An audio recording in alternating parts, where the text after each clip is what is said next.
Welcome back, Brainwise friends, to segment 2 of the art and science of effective dialogue. Thank you for tuning in to segment 1. Now let's go on our journey of continuing our conversation all around the art and science of effective dialogue. Remember, tomorrow, segment 3 will launch, concluding this episode for our week. Enjoy. Welcome back to My Brainwise Coach. I'm Cole Bastian, and I'm joined by my co-host, Phil Dixon. If you've ever walked away from a conversation thinking that's not what I meant, or why don't they ever listen, this episode is for you. Because we're going to dive into the art and science of effective dialogue today. So let's dive into listening and what it actually means. And what I'm going to do is I'm going to take a rider on what you just said and have our Brainwise friends actually become aware of what it is in their own personal dance between those three things and where do they spend the bulk of their time. And if I can add on to it, once you've identified that, if you feel comfortable, type it into the comments of the video and tell us which one do you feel like you spend the most time in and which one do you feel like you're the most effective in? And type it in the comments. And if you're not comfortable doing it in the comments, send us an email at questions@mybrainwisecoach.com because we'd love to understand where everyone's at. Yeah. And so, again, we're playing off of each other here. And one of the things is where you spend your time and this, that, and the other. And how useful is that in terms of your engaging in successful dialogue and conversations? And if it's not useful, how would you amend that? Where would you go next? And we'll come back. We're going to come back to that in subsequent conversations. But let's take the first step into delving into a little more depth. That is, let's look at what's going on in terms of when you're listening, how much attention are you paying? Right now, we're in let's face it, we're in an artificial situation in that we are both acutely aware that we're going to pay attention to each other. You and I actually do a pretty good job when we're not being recorded at paying attention to each other. Right. My first question to our Brainwise listeners are, when you are listening to another person, how much attention are you actually paying? And I think a good gauge of that, Phil, is have any of our listeners been in a conversation where they were listening, they thought, air quotes, to the other person, but then they couldn't remember what they actually just said? Yeah. And that's a great practice, by the way. And we run this in corporations where we have two people set up and you say to somebody, come up with a topic that you're passionate about. And you're going to speak to it for 2 minutes. And then the person that you're partnering with has to listen and then repeat back to you in 1 minute what you said. And that sort of creates that level of attention that we need to be paying to each other. Right. It's a fascinating exercise. Then you reverse the situations. So what I'm going to do is try and give everybody what I'm calling a spectrum of how to pay attention or where you are paying attention or where you're not. And the left-hand end of the spectrum is that you are either accidentally or deliberately ignoring somebody, right? And that can be things like looking away, glancing over their shoulder. This guy here, our iPhones, constantly looking down at that. That's a message to the rest of the world that you're either ignoring them or you're pretending to pay attention. You and I have been in workshops where we're speaking and somebody's got their iPhone on their lap and they're pretending to listen, but their eyes are actually looking down, reading the text. 100%. And I want to say one thing. Let's be inclusive. We also have our Android Brainwise friends. I apologize. We might be iPhone users. We might have some of our Android friends. We actually have a mutual colleague who is an Android user. So it may be your Android. And I just want to add in, I was really good, Phil, and I didn't realize how I was very immature at the time, obviously, in high school. We didn't have smartphones, but we had those the dial phones, 1, 2, 3, 4, 5, 6, 7, 8, 9, the buttons. And I was really good at putting it in my pocket and texting, because for those who are my age or older, they'll know what T9 word was, which was predictive text of that era. And I could text back to someone in my pocket while still looking forward. I tell you what, I bet that's on your resume, isn't it, as a skill? It is now, although T9 word is gone because we don't have those kinds of phones anymore. So it's unfortunately an unuseful skill, but I used to be able to do it. However, I was not listening to the person or the teacher or the instructor that I was actually in class with. Yeah, absolutely. And so a quick apology, as for those of our listeners that don't know, I worked for Apple for 9 years, from 1980 to 1989. I started off in IT and then went to leadership development. And yes, for those of you who are questioning, I did work with Steve Jobs. And fire any questions you want, subscribe to us, and then I'll answer you. Exactly. So, having worked for them for 9 years like that, if you cup me, I bleed in 6 colors. So, I apologize if I'm always iPhone oriented as opposed to agnostic. No worries. No apology necessary. I have a feeling people are going to have questions about your experiences with Steve Jobs. Be prepared to have some questions over the next several episodes, I imagine. Well, I will deflect some of them to my wife because she was Steve Jobs' first HR manager. Perfect. She has better stories than I do. I love it.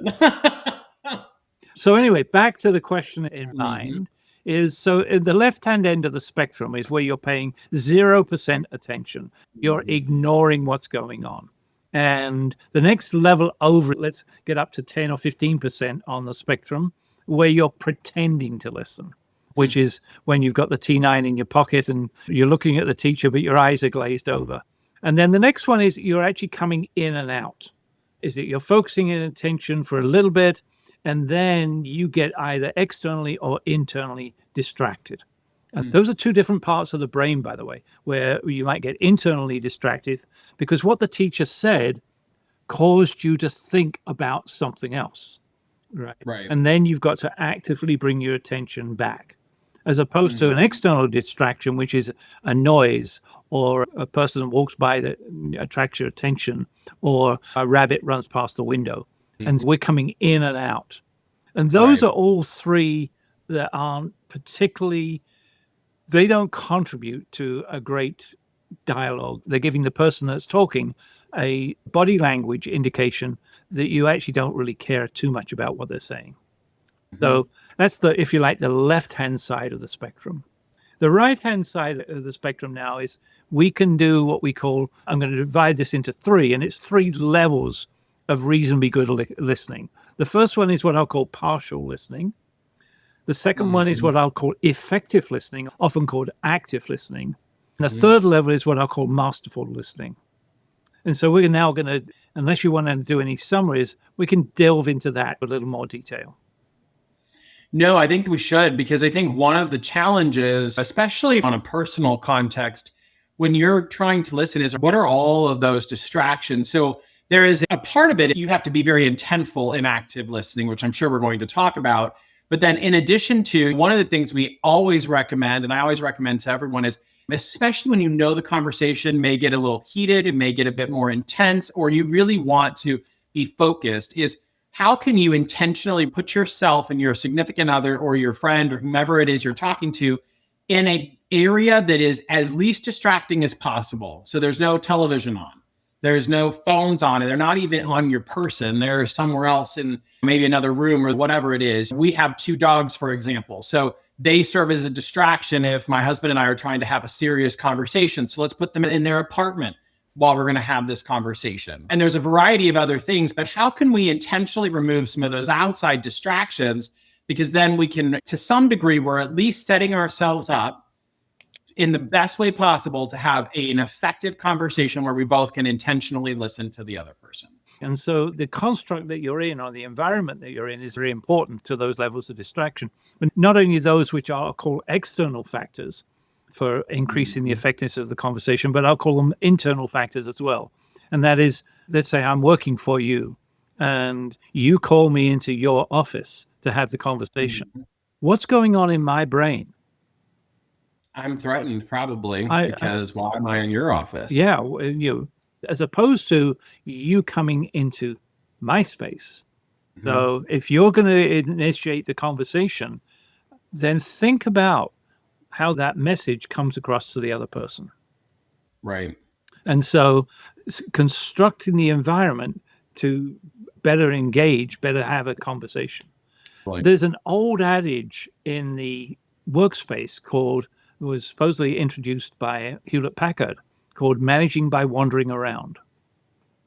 Now, it's an interesting one because it was in the days when leadership and management was very hierarchical. So it was breakthrough in that the manager didn't sit in the corner office and have everyone go into them. And they introduced this concept of managing by walking around.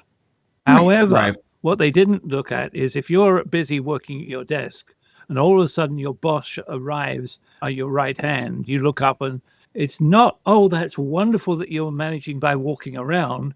It's, what the heck have I done wrong? I evolved that to another thing, which is instead of you walking around, managed by everyone else walking around, go and sit in the coffee room. People are walking into your space, and then you can engage them in a conversation.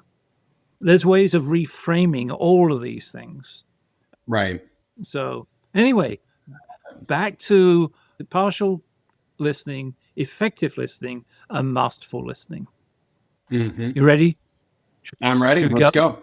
So let's talk about partial one listening. And that is you're listening through what I'll call a self lens.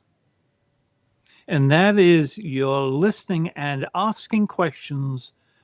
Your listening is triggering off your own thoughts, triggering off your own ideas, and to a certain degree, triggering off your own judgments. And so you're talking to me, and I'm now going through, yeah, I've done that before. I've been there. I can do better than that. I know the answer to this question. I can jump in. I can give them some advice, whatever it might be. And this is probably where I would assume some possibly defensive posture comes in. If the conversation is getting a bit more heated, how can I, based off what they're saying, defend myself in this conversation? Absolutely. And the other thing, we start now going into the non-conscious, and we've talked about mental models. Non-conscious mental model is if I continue listening, this is a mental model that some people have, and that is if I continue listening and don't say anything, then you're going to assume I agree with you or some variation of that, as opposed to, no, I'm actually just listening. I'm going to wait to the end before I actually say anything. So again, I'd pause for our brainwise listeners and go, when you're listening, what are the mental models that are running through your head? And I think that one of the things that's important is, I don't know if it's a mental model for me or if it's an adopted belief that I have now, but is that two things can be true at the same time, right? And that if I'm having a conversation with my spouse and maybe we're not agreeing on something, it's okay that we don't agree. My job in the conversation is to understand where he's coming from and try to at least relate to his perspective. I may not agree, and that's entirely okay. And then his job is to do the same thing, is to listen to my perspective. Maybe he doesn't agree with what I'm saying, and that's okay too. But that we get to a place where, okay, we now understand each other's perspectives because two parallels can exist at the same time, and we can still move forward and have a delightful discussion. Yeah. And how many times have you seen, either done or seen other people do this? And that is somebody starts to talk and maybe illustrates a problem they have, and the person who's listening jumps straight in with a solution. Always. And the person who's initially talking said, I actually tried that and it didn't work. And then in that case, you should do this. I tried that too. If you waited till the end, you wouldn't have to come up with all of these failures in terms of offering ideas. Wait till the very end. And sometimes people don't want a solution. No. And that's where empathy comes in. And I think just a quick side note is a lot of time, and it's not always the case, typically especially men in conversation want to provide solutions to whatever the problem is. They're somewhat wired in that way. And there's probably female counterparts that have a similar capacity. But when someone is describing something to you, especially if it's a challenge that they're experiencing or emotions that are showing up, they may not want a solution. They may not quite honestly care about the solution because they really just want to feel heard. Yeah. And so one of the ways of doing that, feeling heard, is to say to them, what do you need from me? My best help. What do you exactly? Any of those type of questions, which I'll call them neutral-based questions.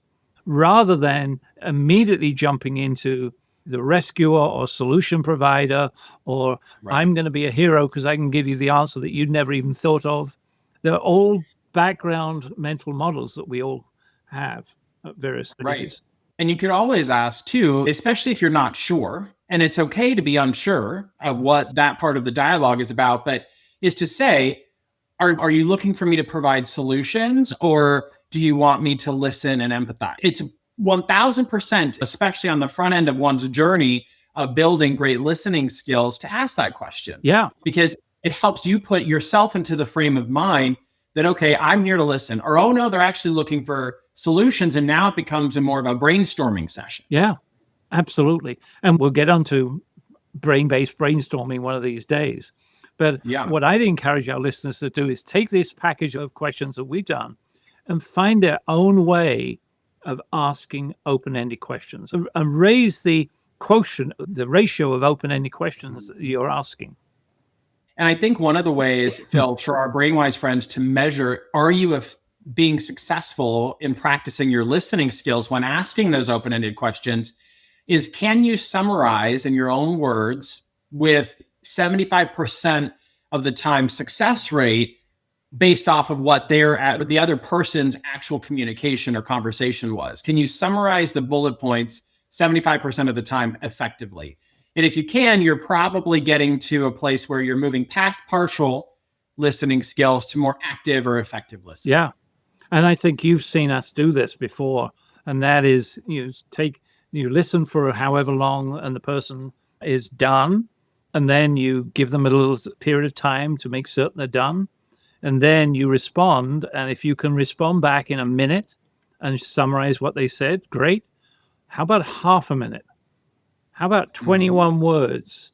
And you've seen me do this. How about 12 words? Oh, yeah. I mean, it caused quite the friction when we introduced that at our company. They're like, how am I supposed to do that? And this was a table of seasoned executives. Right. But eventually they got to the point where they were summarizing each other's conversation in 12 words Right. or less. And they had some fun with it. And to start with, it caused significant consternation. But it's an interesting question for our brainwise listeners. At any point in time, can you just summarize what they said in 21 words or less? Right. It's a neat little trick. And if you get into that level of practice, then it actually feeds on itself because you start to pay much more attention. Exactly. So this first level is, I can relate to this. I know the answer to this. I know how to fix this. I'm not. And if you're moving a little bit towards I'm going to start asking questions, you start worrying whether you're going to ask the best question back or not. And hey, I've learned from Phil and Cole that I should be asking open-ended questions. What's the best open-ended question? If any of our listeners want, we're happy to send them a list of 150 open-ended questions. But again, very briefly, how and why are always good starting points. And what? How and what. Let's talk about why questions might not always land. Well, why do you think that is? It sounds a bit accusatory in nature sometimes, or assumptive when you ask why questions. The premise behind them is oftentimes entirely innocent, right? You're just trying to I'm a very much a why person. I want to understand, why do you believe this, whatever. But when I begin to do that, now I'm putting the other person oftentimes immediately on the defensive posture. I need to defend myself versus saying, what's led you to believe those things versus why do you believe that? It comes across very differently. And so why questions are they're equally powerful, but you've got to treat them with velvet gloves on, because if you make the slightest intonation incorrect, you make the slightest body language incorrect question, hey, why'd you do that? Shaking your head. The implication is, why'd you do that, comma, you jerk? Right. Why'd you do that? You suck. Exactly. And so we're not saying don't ever use why questions. Use them judiciously. You can always get to the same end result using a what or a how question. Right. And I think one of the things, Phil, I'd like to share, when you're asking those questions and you find yourself having difficulty listening, it's not, especially what we just gave you one tip, which is spend time really being intentful on how can I summarize what this person just said in 21 words or less. Another thing that might be helpful is if you're someone who is like for me, for example, I am a very active person in terms of my brain's always moving, my body's always moving. But what I find to be helpful is there a stress ball that I can squeeze? Is there something that I can put in my hands that doesn't make noise, that allows me to move my fingers, because then I can actually focus on what the other person is saying, because I'm not using it as a form of distraction, but it's actually a way of focusing. And I am sure you have a reason why that is, but I can't pull it out of my head right now, but I know it's a tactic that has worked for me for many years. If I'm in a meeting or if I am trying to really intentfully listen to someone else, I need to have, even if it's just a rubber band that I'm stretching in my hands and I'm mindless, I'm not doing it with any sort of mindful intention. It actually helps me focus on what the other person is saying. Yeah. And would you like to know the neuroscience of that now? I would love to, because I'm sure our brain-wise friends would too. Yeah. So actually what it is, I'm just going to do this in very quick detail. And that is that when you're doing something like that with your hands, your right hand is being guided by the left part of your brain, and your left hand is being guided by the right hand part of your brain. Speech, however, is in the left part of the brain. Listening is distributed over both. But speech and motor skills, the ability to move that part of your hand, are right next door to each other in the brain. And so the active part of getting ready to speak is actually being triggered off by the fact that you're actually moving your hand. So if you're playing with a rubber band, for example, or a fidget spinner or whatever that doesn't make noise, you're to some degree distracting, I'm using my own layman's terms here, that part of your brain so that you can more intensely listen. Exactly. Yeah. I love it. Yeah. So that's one additional brainwise tip from an attention perspective. If you find yourself having difficulty with attention, it may not be anything you're doing to be rude or intentionally trying to be rude, but it's just you need to distract yourself with something that allows that part of your brain to focus on the person and what they're saying in front of you. Yeah. Another little technique, and this probably works better in the workspace than it does in the social space, and that is if you're listening and you're worried about forgetting, which is true for many of us, gain an agreement with the other person. Is it okay to just jot down a couple of notes? Right. I'm doing this not because I'm not paying attention to you. It's actually the opposite. I'm paying more attention, but I'm worried I might forget some of these things as we go through the conversation. Right. Also get permission up front. Otherwise, it looks like you're taking note and you're the thought police, and that's not what it's about. And as much as you might want to use your phone to take notes, this is one place where I'm very digital forward. I'd highly recommend you don't, for the simple fact that it's going to serve as a distraction to actually listening to the conversation. So this is where you pull out your notepad or your sticky note to write down your couple of notes and then take a picture and transfer it to your actual notes section in your digital library, because the phone will actually serve as a distraction, or any device that's connected to the internet and all of the notifications that come in. So let's move on. Let's look at, okay, we've talked about what goes on. The partial, we call it level 1. It's about yourself. Now we move up to doing things on what we call level 2, which is significant improvement. And that is where you're really focusing on the other person. Your attention is squarely focused on the other person. You're listening to their answers. If it causes a trigger of an idea for you, you're maybe noting, or, hey, I know that's something I should think about. And then you're asking follow-up questions. Hey, what do you mean by, what was the most memorable thing about the road to Hana for you? But you're also asking questions about what we call paraphrasing and clarifying. Paraphrasing, hey, what I heard you said is that one of the most beautiful places in the world is the road to Hana. You didn't actually say that, right? You didn't say it was the most beautiful, but I pushed that in. And typically what we find is, if in that paraphrase process, I come up with an idea that you go, yeah, I actually hadn't thought of it that way, but it really is one of the most beautiful places. So we start moving the conversation again, richer and deeper. So in the process of paraphrasing, we can add other things. What we've also noticed is when people paraphrase, they will often restructure it slightly.